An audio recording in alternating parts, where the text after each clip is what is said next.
Hello दोस्तों, स्वागत है आप सभी का हमारे YouTube channel science GK and GS में। आज के इस 10 मिनट शो में अपन करने वाले हैं यूपी स्पेशल जीके के लिए और जो एसएसजीडी है उसका एग्जाम होने वाला है। इन दोनों के लिए अपन करने वाले हैं जनगणना 2011। इसमें अपन वर्दी मेरा जुनून का टॉपिक रखे हैं ताकि आपको वर्दी अच्छे से मिल सके। और इसके लिए मैंने रोज़ आपके लिए ये 10 मिनट शो का स्टार्ट कर दिया है। इसमें अपन रोज़ एक टॉपिक को कवर करते हैं। और आज अपन 2011 जनगणना से इम्पोर्टेंट फैक्ट और जितने भी इम्पोर्टेंट क्वेश्चन है वो सभी आज की इस वीडियो में अपन डिस्कस करने वाले हैं। तो आप इस वीडियो में एंड तक बने रहना। चैनल पर नहीं हो तो चैनल सब्सक्राइब कर बेल आइकन ऑन कर लेना ताकि मैं जैसे ही नेक्स्ट टॉपिक का वीडियो लेके आऊँगा तो उसका नोटिफिकेशन आप तक पहुँच जाएगा और आप सबसे पहले इस वीडियो को देख सकेंगे। तो शुरू करते हैं आज की क्लास और देख लेते हैं जनगणना 2011 से संबंधित महत्वपूर्ण तथ्य और क्वेश्चन। तो फर्स्ट अपना आता है भारत में जनगणना जुड़े महत्वपूर्ण तथ्य हैं।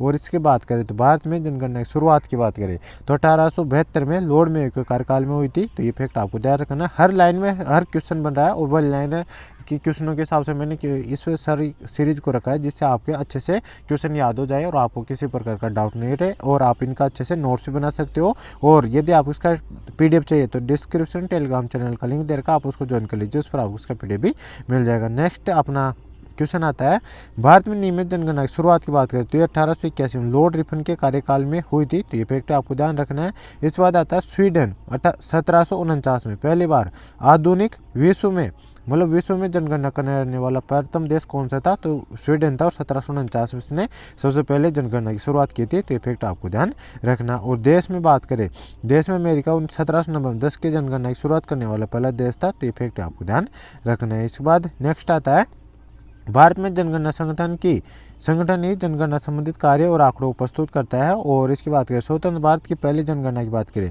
तो 1951 में हुई थी और उसमें जनगणना के आयुक्त कौन थे, RA गोपाल स्वामी थे। तो ये फैक्ट आपको ध्यान रखना है। इसमें नेक्स्ट आता अपना जनगणना संगठन केंद्रीय गृह मंत्रालय के अधीन कार्यरत है जिसके उच्चतम अधिकारी भारत का महापंजीयक एवं जनगणना आयुक्त होता है। तो ये फैक्ट आपको ध्यान रखना है। इसमें नेक्स्ट आता है जनगणना संगठन केंद्रीय गृह मंत्री के अधीन कार्यरत है जिसके उच्चतम अधिकारी भारत का पंजीयक एवं जनगणना आयुक्त होता है। तो कौन होता है इसका प्रमुख जनगणना आयुक्त होता है। तो ये आपको ध्यान रखना है। इस बार नेक्स्ट आता है 2011 जनगणना का शुभंकर क्या था यानी परगणा क्या शिक्षिका थी। ये इसके शुभंकर परगणा शिक्षिका थी। और इसकी बात करें तो इसका आदर्श वाक्य क्या था, ओवर सेंसस ओवर फ्यूचर यानी हमारा जनगणना हमारे भविष्य। ये काफ़ी ज़्यादा बार क्वेश्चन पूछा जाता है तो इसको आपको अच्छे से याद रखना है।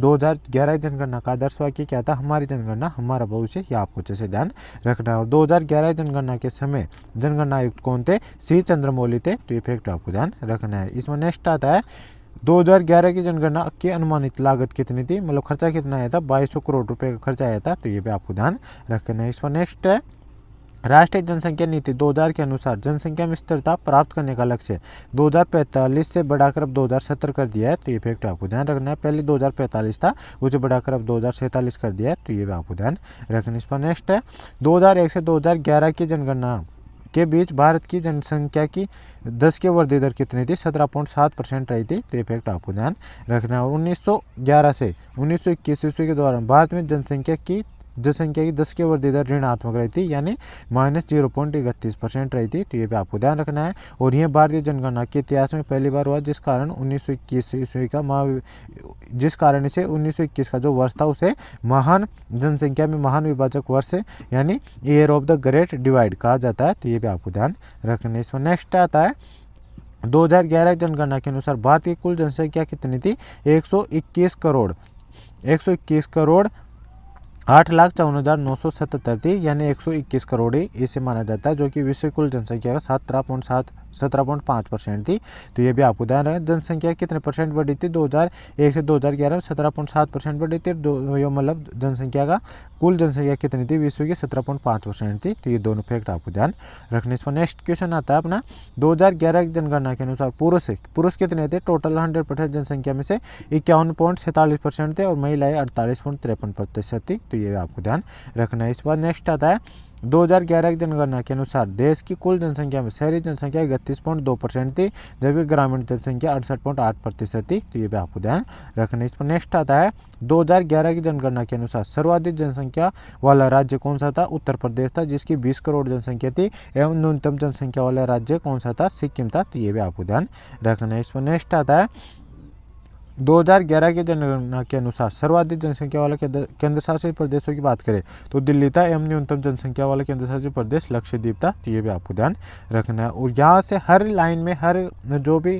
टॉपिक में करवा रहा हूँ, जो भी फैक्ट करवा रहा हूँ, हर पॉइंट में क्वेश्चन बनता है और वो वही क्वेश्चन है जो आपके एग्जाम में हर बार पूछे जाते हैं। और ये हर एग्जाम में लगभग जनसंख्या से 1-2 क्वेश्चन पूछा जाता है। और आप यदि इस वीडियो को अच्छे से देख लोगे, 2 से 3 बार रिपीट कर लोगे और इसके नोट्स बना लोगे, तो आपका एक भी क्वेश्चन जनसंख्या से संबंधित गलत नहीं होने वाला है, यदि आप इन क्वेश्चनों को अच्छे से याद कर लोगे और अच्छे से देख लोगे तो नेक्स्ट अपना 2011 जनगणना के अनुसार सर्वाधिक दशक की जनसंख्या वृद्धि दर वाला राज्य कौन सा था? मेघालय था। इसमें 27.95% की जनसंख्या वृद्धि हुई थी। न्यूनतम दशक की वृद्धि दर वाला राज्य कौन सा था? नागालैंड था। इसमें 0.6% की वृद्धि हुई थी। तो ये आपको ध्यान रखना। और यही केंद्र शासित प्रदेशों में बात करें तो 2011 जनगणना के अनुसार सर्वाधिक दशक की जनसंख्या वृद्धि वाला केंद्र शासित प्रदेश दादरा एवं नगर हवेली था, जिसमें 55.9% की वृद्धि हुई थी। जबकि न्यूनतम दशक की वृद्धि वाला केंद्र शासित प्रदेश लक्षद्वीप था, जिसमें 6.3% की वृद्धि हुई थी। तो ये भी आपको ध्यान रखना है। 2011 की जनगणना के अनुसार जनसंख्या घनत्व की बात करें तो वो कितना था? 382 व्यक्ति प्रति वर्ग किलोमीटर था। ये भी आपको ध्यान रखना। और जनसंख्या घनत्व क्या होता है? जनसंख्या घनत्व का तात्पर्य प्रति वर्ग किलोमीटर निर्वासित रहने वाले लोगों की औसत जनसंख्या से होता है। तो ये आपको ध्यान रखना। 2011 जनगणना के अनुसार भारत का जनसंख्या घनत्व कितना था? 382 व्यक्ति प्रति वर्ग किलोमीटर था। तो ये आपको ध्यान रखना है। 2011 जनगणना के अनुसार लिंगानुपात में सेक्स रेशो कितना था? तो प्रति 1000 पुरुषों 1000 लिंगानुपात प्रति 1000 लिंगानुपात कहा तुलना में स्त्रियों की संख्या को कहा जाता है 1000 पुरुषों की तुलना में। जो स्त्रियां होती है 1000 पुरुषों की तुलना में जो स्त्रियां होती है उसे लिंगानुपात कहा जाता है। ये आपको ध्यान रखना है। यानी लिंगानुपात का फॉर्मूला क्या होता है? स्त्रियों की संख्या बटा स्त्रियों की संख्या बटा पुरुषों की संख्या गुणा 1000 होता है। तो ये इसका फॉर्मूला होता है। और भारत में लिंगानुपात कितना था? 943 था 2011 की जनगणना के अनुसार। तो ये आपको ध्यान रखना है। इसके बाद आता है 2011 की जनगणना के अनुसार सर्वाधिक लिंगानुपात वाला राज्य केरल था, जिसमें 1084 था। एवं न्यूनतम लिंगानुपात वाला राज्य हरियाणा था, जिसमें 879 लिंगानुपात था। तो ये भी आपको ध्यान रखना है। और 2011 की जनगणना के अनुसार सर्वाधिक लिंगानुपात वाला राज्य केरल, जिसमें 1084 ये हो चुका है अपना। नेक्स्ट आता है 2011 की जनगणना के अनुसार सर्वाधिक लिंगानुपात वाला केंद्र शासित प्रदेश की बात करें तो पुडुचेरी था, जिसकी जनसंख्या पुदुचेरी था, जिसकी मतलब कितने था लिंगानुपात? 1037 था। एवं न्यूनतम लिंगानुपात वाला राज्य केंद्र शासित प्रदेश कौन सा था? दमन व दीव था, जिसका लिंगानुपात कितना था? 618 था। तो ये भी आपको ध्यान रखना है। 2011 की जनगणना के अनुसार शिशु लिंगानुपात यानी 0 से 6 वर्ष तक के बच्चों का लिंगानुपात कितना था? तो इनकी बात करें तो जन्म से लेकर लिंगानुपात जो शिशु लिंगानुपात है उसे किसे कहा जाता है? तो जन्म से लेकर 6 वर्ष तक के प्रति बालकों की संख्या की तुलना में इसी आयु वर्ग में बालिकाओं की संख्या के अनुपात को शिशु लिंगानुपात कहा जाता है। यानी 0 से 6 वर्ष जो बालक रहते हैं ना, पुरुष बालक रहते हैं, उनका 1000 रहते हैं ना, उनमें से उनकी तुलना में जितने ही 1000 में से जितने महिलाएं बालक रहती है उनका जो अनुपात रहता है उसे शिशु लिंगानुपात कहा जाता है। तो शिशु लिंगानुपात की फॉर्मूले की बात करें तो शिशु लिंगानुपात बराबर होता है बालिकाओं की संख्या 0 से 6 वर्ष तक के जब बटा बालकों की संख्या 0 से 6 वर्ष तक के गुणा 1000। इसलिए ये फॉर्मूला होता है शिशु लिंगानुपात का। और भारत में शिशु लिंगानुपात कितना था? 2011 की जनगणना के अनुसार 919 था। तो ये आपको ध्यान रखने। इस पर नेक्स्ट आता है 2011 की जनगणना के अनुसार सर्वाधिक शिशु लिंगानुपात वाला राज्य अरुणाचल प्रदेश था, जिसमें 972 शिशु लिंगानुपात था। एवं न्यूनतम शिशु लिंगानुपात वाला राज्य हरियाणा था, जिसमें 834 था। तो ये भी आपको ध्यान रखना है। 2011 की जनगणना के अनुसार सर्वाधिक शिशु लिंगानुपात वाला केंद्र शासित प्रदेश की बात है तो अंडमान निकोबार द्वीप समूह था, जिसमें 968 था। एवं न्यूनतम शिशु लिंगानुपात वाला केंद्र शासित प्रदेश दिल्ली था, जिसमें 871 शिशु लिंगानुपात था। ये भी आपको ध्यान रखना है। भारत की जनगणना 2011 के अनुसार साक्षरता दर यानी लिटरेसी रेट क्या रही थी? तो शिशुओं की मतलब जो साक्षरता दर तो वो क्या रही थी? तो साक्षर किसे माना जाता है? जो 7 वर्ष और उससे अधिक का जो भी व्यक्ति किसी भाषा को समझ सकता हो और उसे लिख या पढ़ सकता हो उसे साक्षर कहलाता है। तो साक्षरता दर कितनी थी? साक्षरता का फॉर्मूला की बात करें तो साक्षरता बराबर क्या होता है? 100 साक्षरों की संख्या बटा 7 प्लस आयु वालों की संख्या गुणा 1000 यह साक्षरता दर होती है। ये साक्षरता निकालने का फॉर्मूला होता है। और भारत की साक्षरता दर कितनी थी 2011 की जनगणना के अनुसार 74.04% थी। तो ये आपको ध्यान रखना है। और इसके बाद बात करें तो भारत में जनगणना 2011 के अनुसार सर्वाधिक साक्षरता वाला राज्य केरल था जिसमें 94% एवं न्यूनतम साक्षरता वाला राज्य बिहार था जिसमें 61.8% रही थी। तो ये भी आपको ध्यान रखना है। और भारत की जनगणना 2011 के अनुसार सर्वाधिक साक्षरता वाला केंद्र शासित प्रदेश की बात करें लक्षद्वीप रहा था जिसमें 91.8% रहते हैं एवं न्यूनतम साक्षरता वाला केंद्र शासित प्रदेश दादरा नगर हवेली रहा था जिसमें 76.2% रही थी। तो ये भी आपको ध्यान रखना है। और भारत की जनगणना 2011 के अनुसार ग्रामीण जनसंख्या का ग्रामीण जनसंख्या और शहरी जनसंख्या की बात करें तो ये कितनी थी।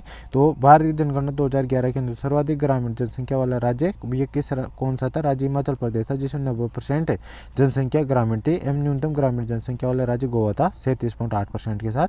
तो ये भी आपको ध्यान रखना है। और भारत की जनगणना 2011 के अनुसार सर्वाधिक शहरी जनसंख्या वाला राज्य गोवा था जिसमें 62.2% तक मतलब शहरी लोग रहते थे एवं न्यूनतम शहरी जनसंख्या वाला राज्य हिमाचल प्रदेश था जिसमें 10% तक मतलब शहरी लोग रहते थे।